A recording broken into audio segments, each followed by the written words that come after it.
Pois é, né? O Brasil, eu acho que nós temos muitas semelhanças aí no Brasil com o que acontece aqui nos Estados Unidos, mas uma coisa que começou muito forte foi essa questão do cancelamento de opiniões, né? Hoje não dá para a gente começar a conversar sem falar sobre essa questão de cancelamento. Nós tivemos aí, acho que foi ontem, né? O Monark do Flow Podcast foi demitido pelo podcast do qual ele é sócio. E hoje nós tivemos o Adrilles, meu amigo Adrilles, que vai estar aqui. Eu vou entrevistar o Adrilles amanhã, porque eu quero ouvir, quero que ele diga para o público, se comunique diretamente com o público e diga tudo o que aconteceu nos bastidores, mas foi demitido da Jovem Pan hoje pela manhã, e o Brasil inteiro só está falando nisso e falando nessa questão de nazismo é pior que socialismo. Vamos começar a desembrulhar um pouco esse tema, vamos começar a quebrar isso em partes. Como é que o que você achou dessas demissões, desses cancelamentos? Bem, o Adrilles, eu não entendi bem o que aconteceu ali, se ele estava xingando o outro de nazista ou se ele fez ali uma apologia. Enfim, ele pode se explicar, eu não sei Não exatamente. fez, não. Eu vou te contar então o que aconteceu, porque é bom que eu conto para o espectador também que está acompanhando. A polêmica começou com o Monark do Flow Podcast, estava num bate-papo com um deputado, seu colega deputado Kim, e eles estavam discutindo uma coisa que o mundo discute há quase 80 anos. Se você pode ter um partido nazista ou você não pode ter um partido nazista. Você deve criminalizar um partido nazista ou você não deve criminalizar. No Brasil é criminalizado, aqui nos Estados Unidos não é, né? Aqui a gente tem partido nazista, tem organizações nazistas, tem tudo, a liberdade de expressão aqui é restrita, protegida pela primeira emenda.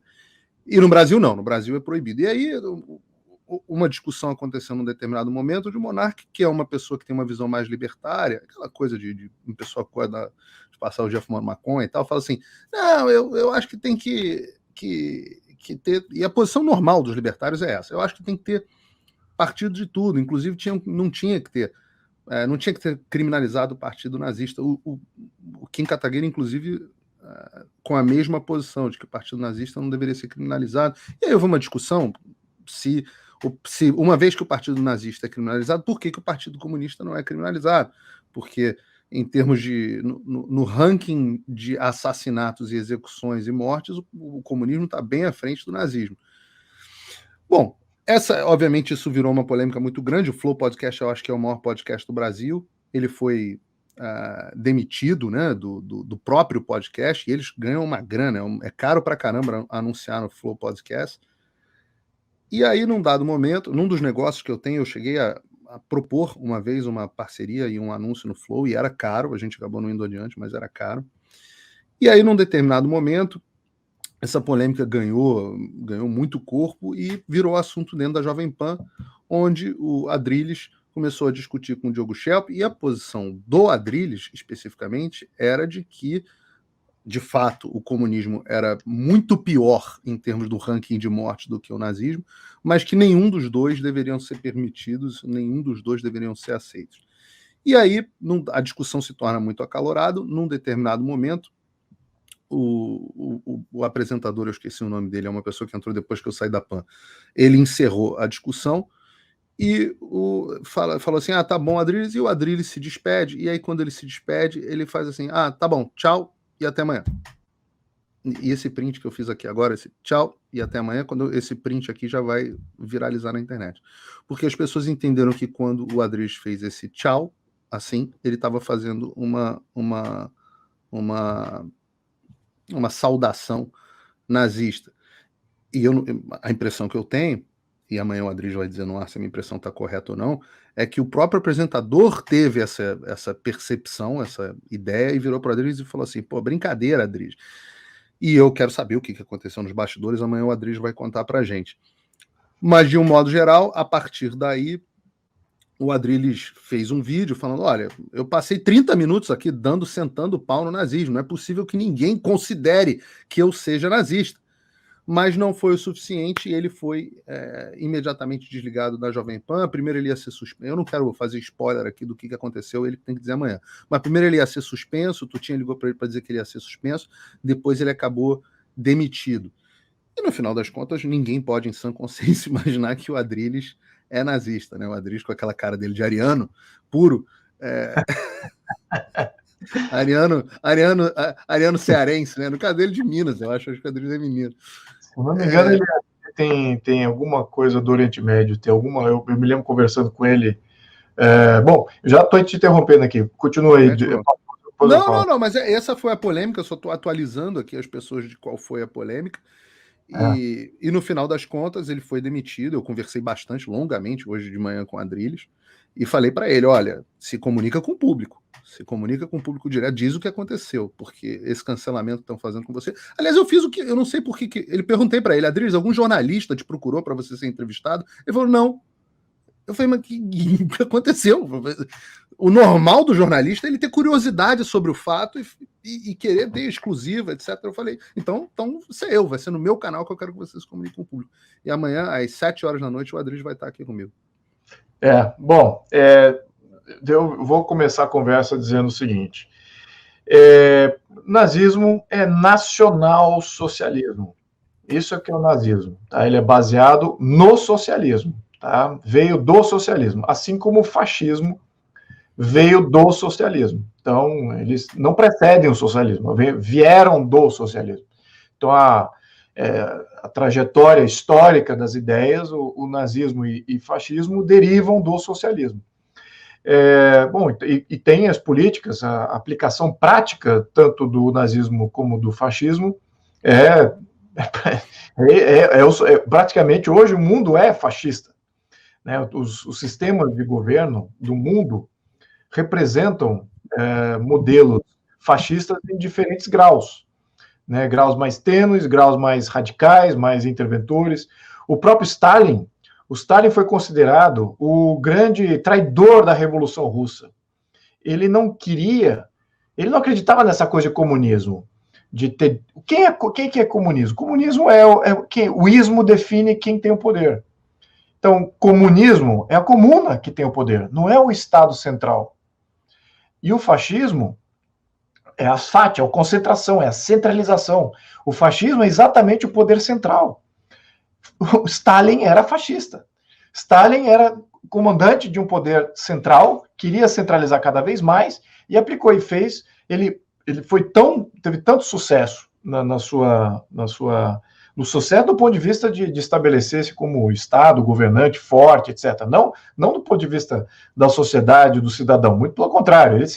Quanto mais o Estado fica fortalecido, mais enfraquecido fica a sociedade. Então, ele se fortaleceu, se centralizou, ele foi fascista ao extremo, ele redefiniu o que é comunismo hoje. Nós temos uma referência errada de comunismo. Em vez de comunismo ser efetivamente o que Marx pregava, que era o poder nas comunas, era você acabar com o Estado efetivamente, no processo que passa do capitalismo para o socialismo, do socialismo para o comunismo, e eventualmente o poder e o Estado central se esfacela e as comunas detêm aí direito coletivo e propriedade coletiva. Então, o que acontece? O Stalin falou: não, nada disso, eu vou aplicar esse modelo aqui centralizador igual do Hitler, igual do Mussolini. É isso que dá certo. E redefiniu o que é como hoje a gente associa comunismo como sendo essa ditadura centralizadora, o Estado onipotente. Os próprios comunistas, você vê alguns deputados lá do Partido Comunista do Brasil, ficam elogiando Stalin. Eles não elogiam Lenin ou Marx, então eles fazem elogia a Stalin. Bom, enfim. A América enfraquecida. Pânico, escassez, opressão, crise. A América e o mundo estão um caos, e você precisa entender por quê. Faça sua pré-inscrição agora, clicando no primeiro link na descrição, ou acessando www.fimdaamerica.com. Então, só queria deixar essa correção aí. Agora, com relação a... Mas tem essa discussão. Hoje eu estava conversando com um amigo, e eu gosto muito de conversar com as pessoas que são de fora da política. E eu estava conversando no grupo de amigos da faculdade, eu fiz faculdade de comunicação, mas tem muita gente de publicidade lá e tudo mais. E ele estava falando: não, mas ninguém acredita que o nazismo é de direita. Isso é uma coisa que só... Ele ainda brincou e falou assim: só o Olavo de Carvalho e o Nando Moura acreditam que o nazismo é de direita. E existe essa discussão é uma discussão que existe, né? Se o nazismo é de direita ou se é de esquerda. Tem um dos caras que é meu ídolo intelectual, mas quando ele chega nessa área ele peca um pouco, ele acaba colocando o nazismo ali agrupado nos movimentos de direita. E aí ele ainda complementou, e eu acho que é oportuno a gente falar sobre isso. Eu gostei de ouvir esse meu amigo falando sobre isso, que foi o seguinte: não, porque o nazismo era completamente conservador. E aí eu queria que você falasse sobre isso. O nazismo era conservador? De nada. O nazismo não era conservador de nada, muito pelo contrário. Era uma utopia antinatural. Eles queriam criar um novo homem, eles queriam criar uma nova raça, eles faziam todo tipo de eugenia. Então, controle social absoluto. Não havia famílias no comando, famílias sendo protegidas, nada disso. Existe uma intervenção de Estado absoluta e uma política racial completamente antinatural. Então, chamar o nazismo de sendo uma coisa conservadora, pró-família, preservadora da sociedade, muito pelo contrário. O nazismo era um grande interventor na sociedade, não acreditava na sociedade como ela se apresentava, acreditava que o Estado artificial precisava agir na sociedade, comandar a sociedade, definir o que era bom, o que era ruim para a sociedade. Então, é exatamente isso que o comunismo se tornou debaixo de Stalin. Né? Então, é exatamente isso, a mesma coisa também com Mao Tse-tung. Teve uma revolução cultural, a sociedade chinesa não estava preparada, tinha que ser expurgado aqueles que detinham uma cultura ocidental, e fizeram todo tipo de limpeza social ali, do ponto de vista deles. Então, isso que a gente está falando, nazismo e comunismo, em termos práticos, são exatamente a mesma coisa. Então, se você vai banir nazismo, o que eu acho salutar, considerando vários contextos de organização política, se você vai banir o nazismo, você tem que banir o comunismo. Não há como você desassociar. E o fascismo, por conta disso também. Então, essas três ideologias são exatamente a aplicação prática é exatamente a mesma. Então, os países até já refletiram sobre isso e já fizeram um banimento amplo dessas três forças. Não é que o Brasil talvez é o único que só baniu o nazismo. Se você for ver os outros países, eles baniram o nazismo, fascismo, comunismo, e baniram todos os símbolos de todos eles. Não é só nazismo. E por que só o nazismo é banido no Brasil? Então, agora, eu vou pontuar isso, Paulo, porque é importante esse banimento. É importante isso. Eu falo assim, do ponto de vista prático, toda vez que você tenta agrupar um regime nesse eixo de esquerda ou direita, você tem basicamente dois pontos que definem a direita. Um seria, o pessoal gosta de dividir em dois eixos, mas seria um eixo capitalismo, né, um livre mercado, etc, etc, e um eixo mais associado ao conservadorismo.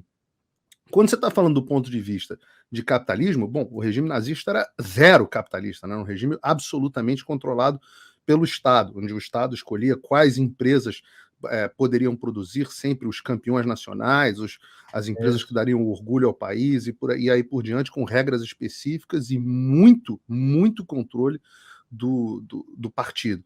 E no eixo de conservadorismo, bom, o conservadorismo surgiu para combater uma revolução, né, como uma ideia alternativa a uma revolução. Ou seja, o que é o conservadorismo é, em princípio, algo antirrevolucionário, que é o oposto do nazismo, que é um regime, na sua natureza, tão revolucionário que pretende revolucionar o próprio homem a ponto de fazer um novo homem, né? Então, eu não vejo de que forma, tenho muita dificuldade de enxergar de que forma as pessoas agrupam o nazismo na direita. Mas aí entramos no ponto que você estava falando. Do ponto de vista prático, a execução prática, que é o que interessa, né? A praxis dos três é a mesma. No final das contas, os regimes são muitíssimo parecidos. Você não sabe a diferença se você está num regime nazista ou num regime comunista. Talvez os comunistas tenham sido mais bem-sucedidos nos números de quantas pessoas eles conseguiram exterminar e o quanto tempo eles conseguiram ficar no poder, e até no tamanho da extensão territorial tomada pelos países comunistas. A América enfraquecida. Pânico, escassez, opressão, crise. A América e o mundo estão caos, e você precisa entender por quê. Faça sua pré-inscrição agora, clicando no primeiro link na descrição ou acessando www.ofimdaamerica.com. Mas, do ponto de vista prático, a gente deve banir essa Então, discussão, isso porque aqui não é banido. Aqui nos Estados Unidos não é banido. Eu entendo os Estados Unidos, eu entendo o porquê que não é banido nos Estados Unidos e porquê que deve ser banido nos outros países. Exatamente porque os Estados Unidos, a última coisa na formação dos Estados Unidos foi a Constituição dos Estados Unidos. Então já havia ali uma argamassa social que se convergia, que se autorregulamentava, se autopredestinava e definia suas vontades. Eventualmente criaram uma Constituição, então foi um processo de criação orgânica. Já os outros países, eles derivam ou de monarquias tradicionais, que depois foram forçadas a criar uma Constituição para separação de poderes, etc. Então o Estado já precedia boa parte dessas sociedades, não foram as sociedades que criaram, foram aqueles que lutaram na Idade Média, né? Boa parte dos países foram formados, da Europa, sobretudo, foram formados durante a Idade Média. E depois os grandes impérios no final do século XVIII e XIX conquistaram o resto do mundo, né? Falar que a África e Ásia foram completamente dominadas, e a América Latina foram completamente dominadas pelos impérios do século XVIII e XIX. Então, a vantagem competitiva que a Europa tinha em termos de formação de Estado sobre os outros países era total. E então essa que é a origem diria que o Estado europeu hoje, do modelo constitucional que nós temos no mundo, né? A influência da Europa foi praticamente essa, a constitucionalização dos poderes. Então, quando você tem essa origem, eu diria que essa precedência, é muito difícil você desassociar os Estados Unidos, por exemplo, que tem uma população praticamente não vinculada com o Estado, já no contexto fora Estados Unidos, todo mundo, de certa maneira, foi predestinado, organizado pelo Estado antes deles terem nascido. Então, é isso que eu acho que essa origem dá essa dimensão de comportamento e cultura. Então, ninguém quer ser limitado pelo Estado, muito pelo contrário. Os Estados Unidos, o americano é que limita as opções do Estado, ao menos era no início. Então, agora, na Europa não, sempre foi uma liberdade concedida e lutada por ela, né? As liberdades foram sendo conquistadas, o Estado sempre existia, de certa maneira, até no Brasil, né? Ou quando chega a minha família aqui, ela vem com todo um aparato burocrático de autogoverno muito mais sofisticado do que o próprio Estados Unidos, em termos de organização de Estado e as instituições. Então, o Brasil, que surge logo na sequência, ele já estava dentro desses parâmetros, então o Estado já estava ali, já precedia a sociedade. Então eu digo que é muito difícil da gente não regulamentar esses itens e deixar que a sociedade esteja, como é que eu diria, apesar de eu também acreditar em todas essas liberdades individuais e da predestinação da população, é muito perigoso a gente tirar esses aprendizados que nós tivemos da história fora do contexto regulatório. Eu acho que todos os estados que são considerados estados de direito e que precederam as suas sociedades, eles tentam armazenar os aprendizados. Um desses aprendizados é que para você ter um estado de direito, você não pode tolerar ditadura, você não pode tolerar totalitarismo, você não pode tolerar nenhuma dessas ideologias que leva à construção de um estado totalitário. Esse aqui é o nosso aprendizado, é assim que os modelos europeus constitucionais funcionam. Então, é mais eu diria que por tradição, né? Eu não acho Você que tem partidos comunistas na Europa, né? Sim, tem. Pois é que tá. Em alguns países, eles são proibidos, tá? Vamos lembrar. Em alguns países, não é todos, por exemplo, França não proíbe o Partido Comunista, né? No entanto, você vai na Polônia, está proibido, vai na Ucrânia, está proibido. Na Estônia, na Letônia, na Hungria, está proibido. Todos os lados sentido na pele de forma mais e são países próxima. Que sentiram na pele os dois. Eles foram invadidos pelos nazistas e depois foram invadidos pelos comunistas. Eles tiveram a experiência dupla ali. Então, nenhum desses dois aqui serve. E são o mesmo modelo. Fala assim, mas espera aí, então um é da direita, outro é da esquerda. Não, os dois são da esquerda. Na minha opinião, está nítido isso.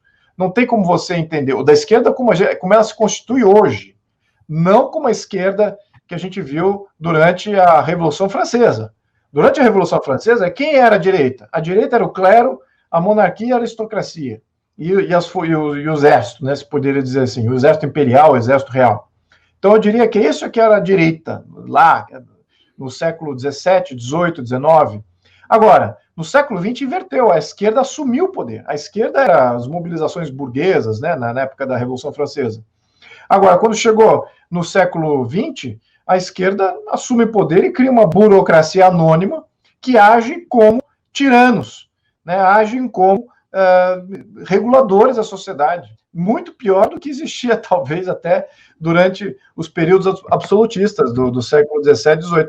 Então, o que acontece nesse contexto em que a esquerda, depois que a esquerda assume o comando da história no século XX, né, temos que aqui dar à esquerda o século XX, porque foi o século do comunismo, né? Se a gente olhar assim, as grandes guerras, as grandes burocracias, as grandes intervenções de Estado, os grandes Césares liderando grandes burocracias em conflito uma com outra, a vida humana não valia quase nada, os combates se tornam completamente mais sangrentos, sanguinários, e você se perde completamente todos aqueles, até alguns filmes da Primeira Guerra Mundial que denota exatamente isso, onde o combate mano a mano, o combate entre um soldado versus o outro, isso já está completamente desumanizado nas guerras do século XX. Mas, enfim, então, neste contexto, a gente coloca hoje como sendo tudo aquilo que é dirigista, estatista, centralizador de poder, modelo fascista, modelo nazista, modelo comunista, como sendo de esquerda. São exatamente, se comportam da mesma maneira, têm atos, não acreditam na sociedade livre, querem regulamentar e padronizar com padrões sociais, querem controlar efetivamente tudo, toda a produção, todo o capital. E é isso que eu acho que é interessante. Talvez não como um comunista ou socialista controla, mas através de regulamentação e tributos você controla tudo também. Então é esse contexto que a gente precisa pontuar, definir exatamente o comportamento dessas ideologias que levam à destruição do Estado de Direito. Se existe, então, hoje, como é que a direita de hoje se constitui? Como a defensora da lei e da ordem, do Estado de Direito, das liberdades individuais, da livre iniciativa, da proteção da soberania nacional. Então, nós temos hoje, eu diria que uma direita redefinida em função do que foi o século XX, que eu acho que é muito importante a gente recolocar até nos circuitos acadêmicos, porque eles continuam regurgitando que a esquerda é a esquerda do século XVII, que lutava contra os reis absolutistas. Não é nada disso. A esquerda hoje está no poder, meus caros. Fez as novas constituições. A esquerda foi quem criou os grandes burocracias, os estados gigantescos, agigantados. É a esquerda que tributa. É a esquerda que quer tributar sempre, tirar renda, poupança, propriedade da população e trazer para esses burocratas iluminados que sabem melhor para eles, o que é o melhor para a sociedade. Isso é a esquerda hoje, que é o modelo fascista do século XX, não está diferente em absolutamente nada. Então, qualquer observador, do ponto de vista pragmático, vai atestar exatamente essa realidade. Então, hoje nós já vivemos num contexto construído pela esquerda do século XX.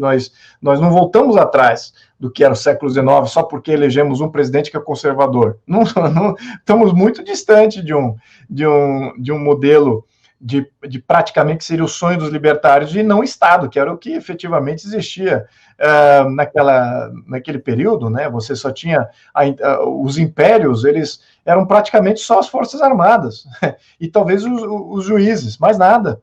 Então o custo, tudo, a intervenção toda a administração pública ou era civil ou era igreja.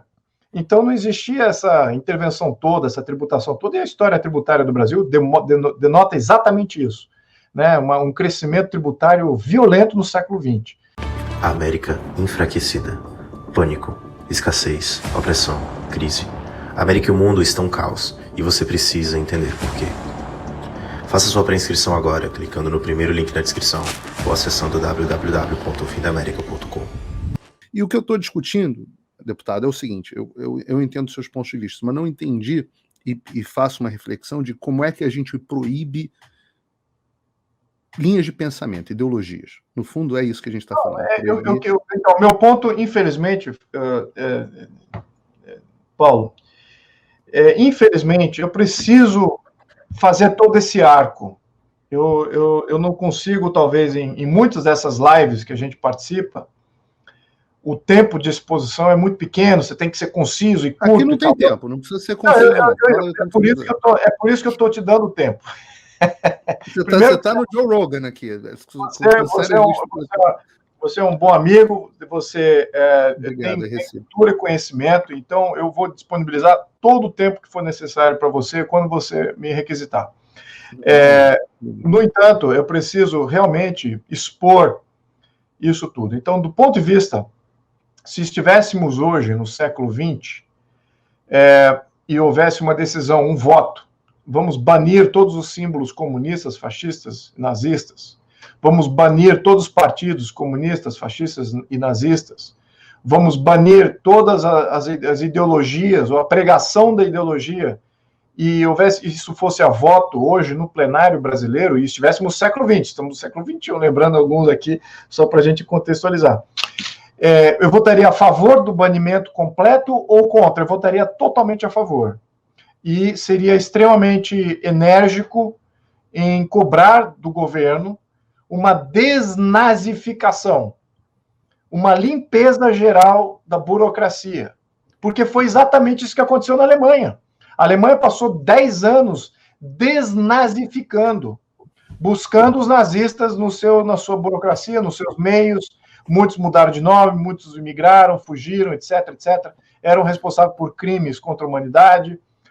Mas a mentalidade estava lá. E a construção da Alemanha, no pós-guerra, precisava de outra mentalidade.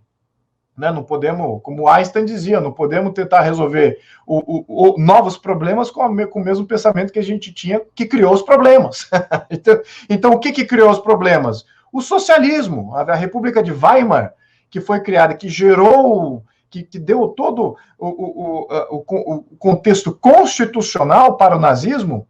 A República de Weimar, que era semipresidencialista, que diga-se de passagem, ela era totalmente predicada em socialismo, predicada nos socialistas ali, legisladores socialistas que criaram a República de Weimar. Então, quando houve o final da Segunda Guerra, o pensamento tinha que ser diferente. Os alemães tiveram essa consciência, já fizeram esse debate. Então, ali estava pleno, fazer, olha, a gente não pode ir para esse lado, porque vai gerar isso que a gente acabou de ver aqui, 60% de desemprego, metade da população feminina em prostituição, e o país completamente arruinado por causa de uma Segunda Guerra. Então, os alemães falaram, não podemos seguir nesse curso de pensamento, vamos mudar o pensamento. E aí mudaram o pensamento e adotaram vários conceitos liberais. E houve uma liberalização da Alemanha profunda naquele momento. Então, eles precisavam de legislação específica para blindar, porque as ideias elas não correm no mesmo tempo que a legislação, elas não correm no mesmo tempo do que a realidade e contexto social. Mas, às vezes, uma leitura daqueles que estão no poder naquele momento, fala assim, olha, se a gente não interromper esse tipo de pensamento agora, a gente não vai conseguir construir uma Alemanha nova. Isso era nítido. E a gente está na mesma situação, Paulo, de uma maneira, graças a Deus, muito mais tênue, mas muito análogo a isso. Então, nós precisamos parar de pensar de uma maneira socialista, parar de pensar de uma maneira fascista, que existe, sim, no nosso contexto. Nós acreditamos que temos que dar, se não resolve, então vamos fazer. E, ao mesmo tempo, a toda hora eu estou corrigindo gente que fala, não gosto do socialismo, mas é só vir um projeto aí, vamos ajudar, e não sei o quê, aí todo mundo volta e fala, isso é socialismo também. Então, mas isso não ilustra exatamente? Nós não temos rigor. Bom, eu estou fazendo esse ponto mais largo, porque eu vou, ao mesmo tempo que eu disse isso, que no contexto do século XX, eu aprovaria correndo uma legislação disso, e hoje em dia, se fosse hoje, também aprovaria. No entanto, agora vai a ressalva do momento. Agora que vem a conclusão do momento. Isso basta? Isso resolve? Se eu pegar todos os símbolos e falar, não, esse símbolo é ruim, não, essa bandeira aqui vermelha com uma estrela e tal, vamos tirar isso. Isso vai resolver? Você não mata ideias, você inunda elas. Né? As ideias têm que ser inundadas, sobretudo as más ideias, né, com outras ideias. Então, as nossas ideias não estão achando saída. Né? A ideia ainda predominante é essa do socialismo, do comunismo, ainda existe na sociedade brasileira. Está aí. Então, como é que você comunica um novo ideário, né? Então, esse tem um combate que é totalmente dentro da sociedade. Não acho que o Estado pode ajudar. Sem dúvida, alguns governos, elegendo governos, vai ajudar. Agora, as ideias têm uma certa liberdade ali. Mas o maior contexto é isso, Paulo, é que hoje, até mesmo os comunistas, eles não estão mais se apegando aos próprios símbolos. Até mesmo eles não estão usando seus próprios símbolos. Eles a campanha do PT vai ser verde e amarelo esse ano, certamente. Exatamente. Então, e veja o próprio fator das forças globalistas que agem como tiranos na nossa sociedade. Agem da mesma forma de um Estado fascista, de um Estado comunista. Another COVID record setter. More than 1 million new infections reported nationwide in just 24 hours. It's happening at grocery stores across the country. The largest inflation surge in more than 3 decades. They have to pass it on to the consumer. They have to pass it on to you and me. Dr. Rachel Levine is making history, officially sworn in as the nation's first openly transgender. Want to work with the federal government and do business with us? Get vaccinated. Border bridge slowly starts to thin. New questions about the response by authorities. People are literally clinging on to U.S. military air. More than 66,000 experiencing homelessness in January 2020. 2 presidents who want the world to know that they are on the same page. Dozen companies already blocking or restricting President Trump on their platforms.